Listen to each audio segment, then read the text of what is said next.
Hello fellow woodworkers and welcome to this week's edition of the Garage Workshop. This week we're going to be taking this sad and forlorn end of my workbench and turning it into a new storage unit for the end of my workbench. Roll the intro.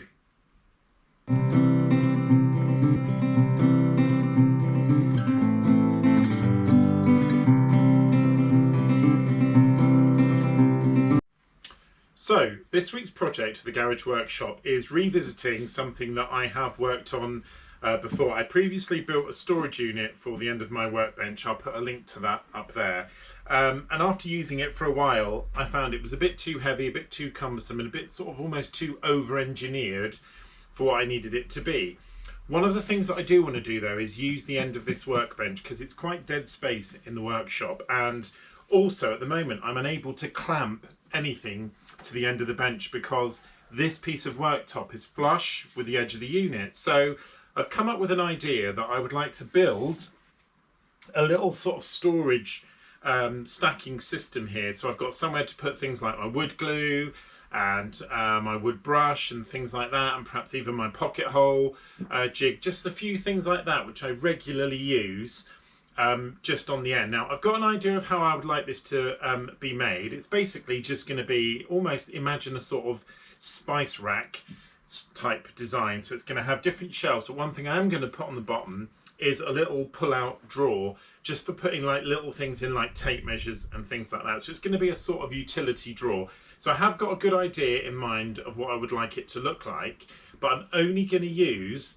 scrap pieces of wood from the Garage Workshop to do this. I've got loads of scrap pieces of wood lying around, different varying lengths, different types of wood. So I'm going to have a root around in my wood pile now and see if I can find the pieces I need to do that. Let's get on with it. So after having a root around, I didn't find enough pieces of the right length, and then I remembered this quite large offcut that I'd had from one of my last projects, which I thought would be good for the job. Okay, so after a bit of hunting around, I came across this piece of wood, which I used, if you remember, I had a whole sheet of plywood, and I used this when I made my clamped storage unit, and I'll put a link here to that video.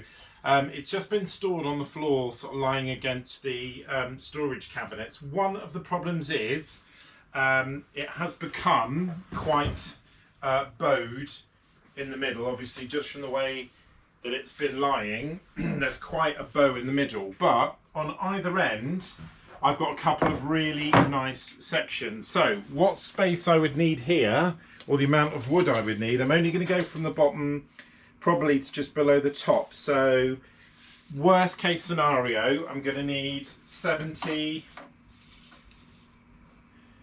centimeters, which is going to take me here, and looking at it, that's before the main part of the bow. So I've got enough pieces of wood here to use, and I've also got some offcuts of this exact same piece from when I made the unit. So I've got enough wood to be getting on with. So the first thing to do, I think, is to mark it up, get the 270s cut out, and then I can start thinking about how wide I want it. This piece of wood is 29 centimeters wide, which would give me two sort of rough strips of 15, which I think is going to be about right. And the other thing I can do, of course, to help get over the fact that it's a little bit bowed is I can make sure that the supports in the middle are absolutely rigid, and I could also inlay the back and put a piece of board inside it, a bit of MDF or a bit of hardboard inside it, so it's actually like a self-contained cabinet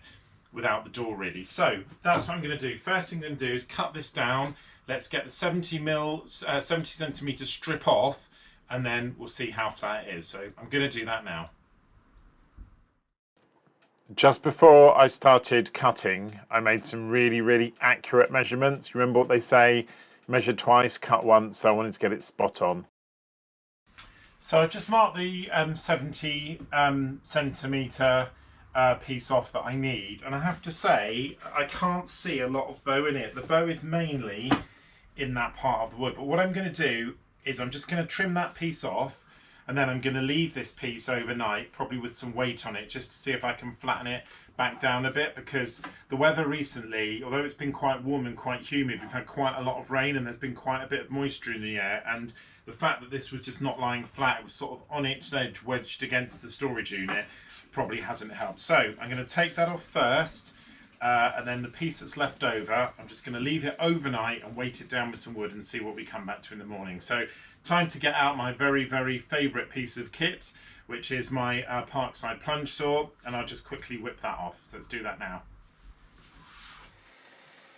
So I really took my time with these cuts, and I wanted to make sure they were as accurate as they could be, after remembering to lower the depth of blade, because obviously it had been set for another project. So I went all the way through, got caught a little bit at the end, but nothing major to worry about. And then after I cut it, I just checked it was exactly the right size, which it was. Okay, so I've just made the cut, and as you can see, the cut is very, very level, but I must have set the guide up incorrectly, because the cut has been made just inside the pencil line. Now the good thing is I've got 69.8 centimeters on both sides, so it's just a tiny little bit under the 70 that I need, but I'm not too worried about that. The next thing I think I'd like to do, as I said, is put a cut straight down the middle of this, but before I do that, I'm just going to leave the wood overnight, and I'm going to put some weight on it. I'll just put some other bits of wood on it, just a couple of other things, just to see if overnight I can flatten it out, because I'm not sure if you can see 100%, not very easy to see on here, but it's pretty straight. There's just a tiny little kink in it right at the end. So what I'd like to do is just see if I can get that out a little bit overnight, and then tomorrow I'll take it straight down the middle, and then I'll have the width that I need, and then I can start thinking about what's going to go in it and how it's going to go, because one of the sections at the top I'd like to have is like an open section where I can put bottles in. So for that, I'm going to drill some holes using a Forstner bit and run a dowel through, so it looks nice and it's obviously easier to get to. So I'm going to leave it overnight now, put some weight on it, and we'll come back to it tomorrow. So luckily, like many of you I'm sure, there were no shortage of heavy things in the garage workshop that I could use to weight it down, which I did, and then I left it overnight. Okay, so day 2. The wood has been flattening for just over 24 hours, so fingers crossed it's flattened it out a bit. So let's have a look.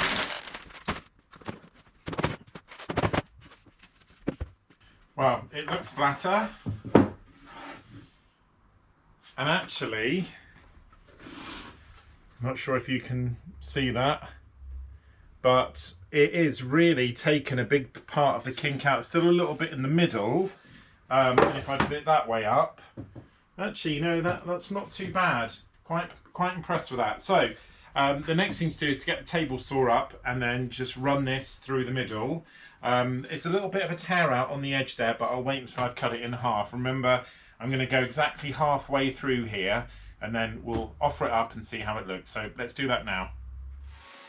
So this is a really nice piece of plywood. So I really took my time and made sure I did a quality cut, which luckily is easy with the blade, the Saxon blade that I've got on my table saw, which I've talked about in previous videos. But as you can see, really nice quality cuts. I then just offered them up to make sure that they would fit exactly the same way. And actually there is a little sort of burn mark on the top of one of these pieces of wood, but when it's finally finished, I'm just gonna sand that out, just take it out with a little bit of sandpaper. So I just marked it up, I'm ready to go. Okay, so there is still a bit of a bow. I'm gonna try and show you, I'm not sure you'll be able to see, but on either end, I can't get my finger in the gap between, but sort of halfway along, I can get my fingernail inside, and you can see there's a gap opening up there. They're both bowing slightly this way. So what I've done is I've marked O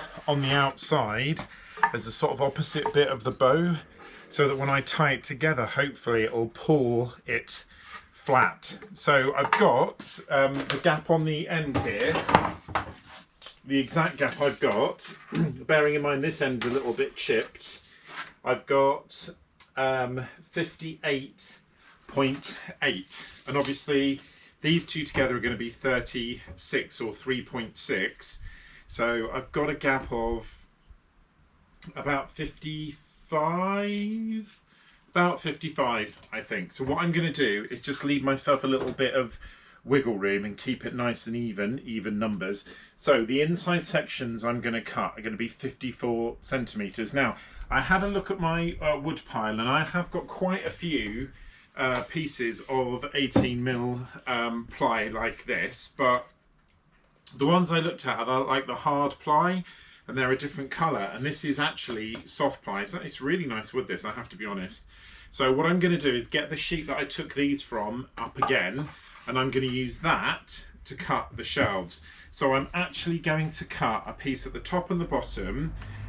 It's not obviously going to go across the top because I want the top to be opened up so I can put my glue in the top so it's easy access. So I'm going to go for 3 shelves. Now, I did say I was going to put a drawer in it, and I'm going to have a look at the end and see if I've got the space that I can do it, or whether it's worth it, because it is going to be a very narrow drawer. But that's not a bad thing, because it's quite handy to have extra drawers, because obviously you can store more in them.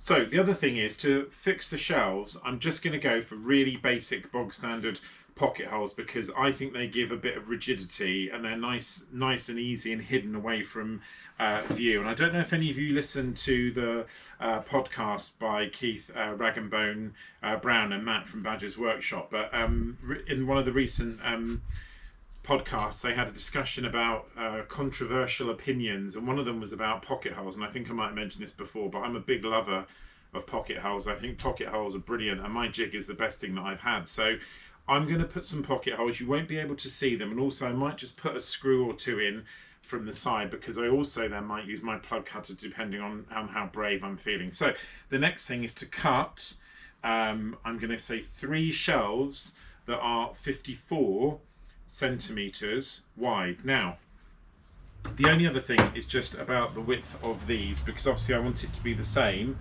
and I've got 14.4 as the width. So out of the piece of wood, I'm obviously only going to get probably 2.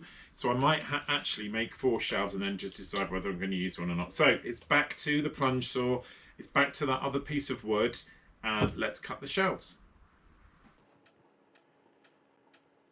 Again, I was really careful how I marked out the wood here. I've tried to make this build as precise as I can make it, because I want this to look really nice at the end, because obviously it's going to be on show in lots of ways. So again, use the plunge saw to trim it up, and when I'd got it, I just wanted to make sure, there's quite a bit of burn you can see there, I just wanted to make sure they're exactly the same. So luckily my table saw had been set up from before, so it's just a case of running it through exactly as I did the first time. With all of that completed, what I'm now going to do is start doing the pocket holes. And as I've been doing this, I've been thinking more and more about how potentially I want to do this. So in terms of the 2 uprights, as well as pulling together for the pocket holes, I want to have a sort of open section with a bar. I was originally going to use a dowel, but I think a dowel will be too much and would take up too much room. So I'm just going to use a strip to go across the bottom. I'm going to use the bottom shelf, and then I'm going to leave a gap which I'm going to put a drawer in.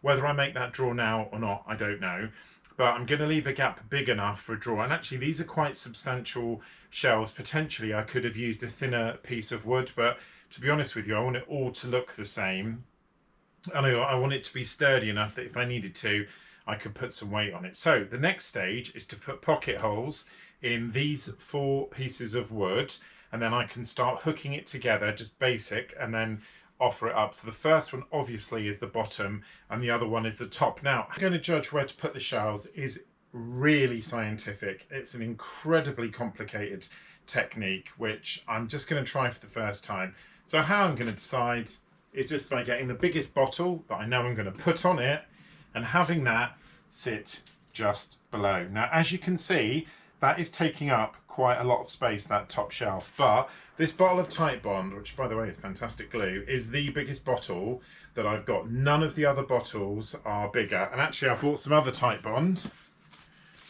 specifically for another project which is coming up on the Garage Workshop, and as you can see, that's a bit smaller. So this is the biggest bottle that I'm ever going to have. So I think if I allow for that, it's going to give me plenty of other space to put the rest of the bottles in. So the top shelves, as I said, is just going to be for things like bottles of glue and PVA, super glue, that sort of stuff. It's just basically a glue shelf. So I know how much the biggest bottle is that I need to fit on.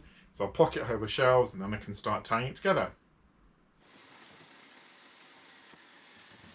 So it's actually been a few videos since we've had a glorifying pocket hole part of the video. So here I really took my time, and I did use the auto guides, but I wanted to get these spaced out. I didn't mark them, but I sort of used by eye and where the wood was resting on the plastic to make sure that they were as level as possible, which I pretty much did for all of them. So I wanted to be really, really secure, so that's why I'm putting 3 in each end of the piece of wood, and also remembering that these bits of wood are actually going to tie those other bits of wood in the hope that we can get the bow, or the bow can be pulled in over time. So again, took my time, did really nice quality pocket holes, and did quite a few of them either end, knowing that when I sort of fixed it, and obviously that will help with retaining the weight as well, but when I fixed it, I wanted to make sure it was exactly where it should be.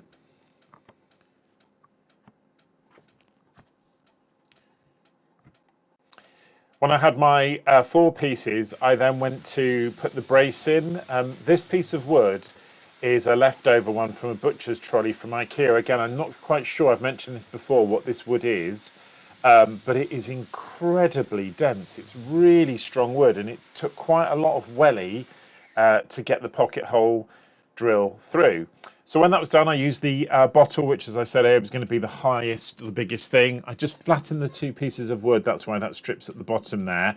And I just marked where the top of the shelves, or the top of the shelf, was going to go. So the first one, the one at the top, is there, obviously, with the bottle. And then I marked the bottom. So I knew the gap in between was where I was going to put my sort of middle shelf. So I just hooked in that first shelf to make sure I got the exact measurement right, got it nice and equal on the line, which it was. And then that gave me a good reference point for marking where the sort of middle shelf was going to be. As I said, I only went for 3 shelves in the end. I think that was all that was needed. Anything more and you're going to cut down the sort of physical usable room, which obviously doesn't make a lot of sense. So hooked all 3 of them together, and then I continued to have everything there so that I could mark up. I had those 2 pieces of wood exactly level so that any marks I made carried across both pieces of wood, and I then knew they're accurate. Now, when I drilled this in, when I screwed this in, I did make a bit of an error. You can see there was a tear out there. It was just the nature of the wood, I think, and perhaps I used a bigger screw than I should have done.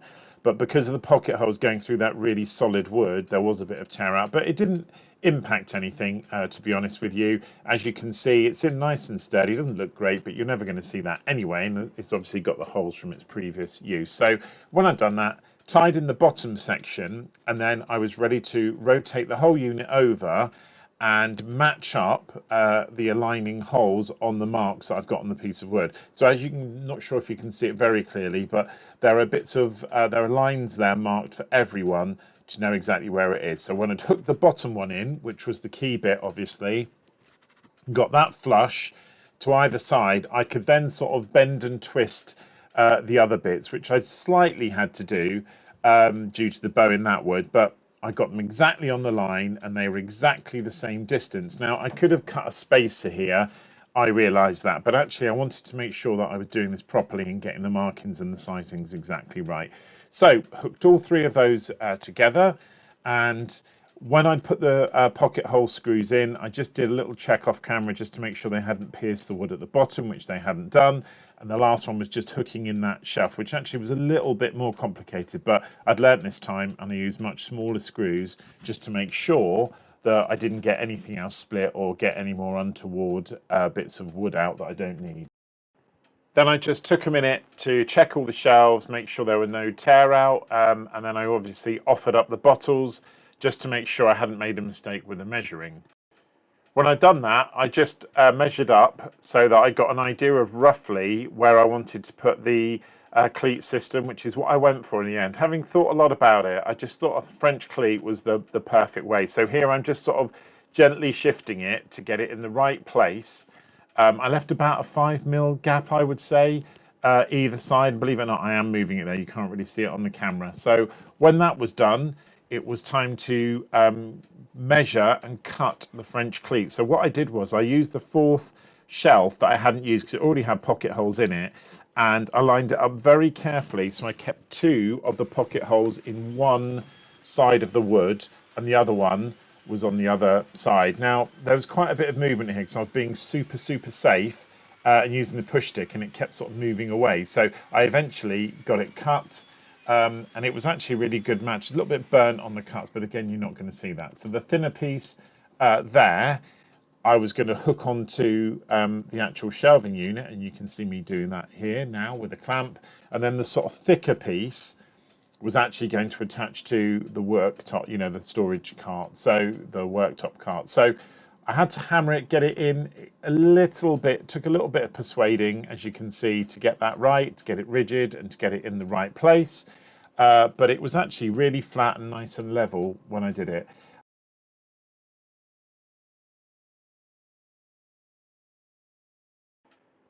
The next stage was to prepare the part of a cleat that was going on the actual storage system. So I pre-drilled these, and those of you that are observant, much more observant than me, will notice that I've actually made a mistake here. So I pre-drilled all of the 3 holes, and then I switched to the countersunk bit on the drill to make a hole so that the screw was flush. And of course, what I didn't realise, you'll see now, is that I did those on the wrong side. These countersunk holes should have been on the other side, but to be honest with you, I really didn't clock that at all. It was only when I came to fix it to the cabinet, which you'll see in a minute, when I put it against it and offered it up, I thought, oh, that's not right. So I used some double-sided tape just to sort of keep the two bits together, just to make it easier to mark it out. And when I did that, I'd put it against the wall, and again, I used my Marksman. This tool is fantastic. I mentioned this in quite a few videos, but it was quite difficult balancing that, keeping it level, and using the Marksman. But the other thing is I didn't sort of prep it, so the first time I pushed it in, I could feel nothing came out, so I had to give it a little bit of a shake and put it all back in. But I eventually got 3 marks, and then I just got a countersunk drill again and just pre-drilled a tiny way in to that hole. I literally only went a few mil, I didn't go any further than that. As at this point that I offered up the cleat, and as you can see here, the penny drops, and I'm thinking, oops, that's not right. Why is that not right? And it was then that, of course, I realised that I'd counter-sunk the holes on the wrong side of the wood. Now, not a big issue. It does mean that the pocket hole screws do protrude a little bit, but to be honest, with the bar in there, the guide at the top anyway, you're not going to see them, and it doesn't really make a huge amount of difference. And to be honest with you, I did sort of slightly over tighten them so they got pulled through the wood anyway, or the 2 on either ends did. So offered it up, just pushed them through loosely through the holes, and then I got the drill and the screwdriver, and I started tightening them up, just checking that it was absolutely level, which luckily it was. But again, I had spent a long time making sure it was right. I then offered it up and put it on, and to my joy, it was absolutely brilliant, and it fitted perfectly. Okay, so as you can see, the end storage unit is finished, and I have to say, I'm really pleased with how it's turned out. It turned out a lot better than I thought it was going to, although, to be fair, I didn't really have a sort of preconceived idea of what I wanted exactly. I just knew that I wanted to have a shelving unit that I could use for storage. So I've got that. In the end, I went for a French cleat to connect it, just if I change my mind in the future, or if I extend the bench or anything like that. It gives me just a bit more of an opportunity to change things around should I need them to. But it's really good. It's a bit stiff coming on and off because I've still got that double-sided tape that I use to get the markings, but it doesn't weigh too much. I'm pleased to see that the bow in the wood has been brought in by having the shelves in, which is what I originally planned to do. And as you saw on the video earlier, it was only a sort of a very small bow, but the center brace works really well. It's nice and solid. The whole unit's nice and solid. I was originally going to make a drawer for the bottom, but I have got this Parkside tool case, which I'm going to put things like biscuits and stuff in, and that fits in there really nicely, perfectly in fact, so I'm not going to go for a drawer. And I've also got some pots that I got from work like this, little mini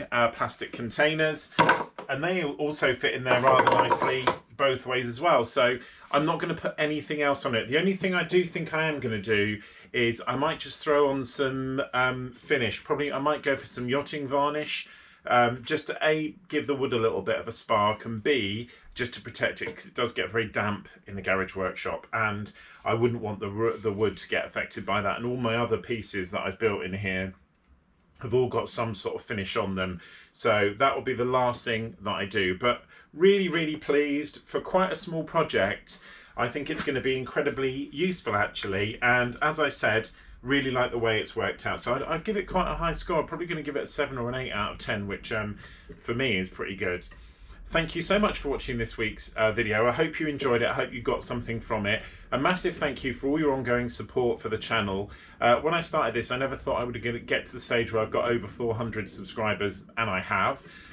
If it is your first time at the Garage Workshop, please can I ask you to subscribe, like and comment. It's really important for some Google algorithm somewhere, but actually it's just nice feedback for me to know that you're enjoying the videos and commenting on them. I reply to all of the comments I get, and they're very much appreciated. If you're a regular viewer and a regular subscriber, then thank you so much for joining us again on this week's video. Again, keep up the likes and the comments. I love to hear from all of you.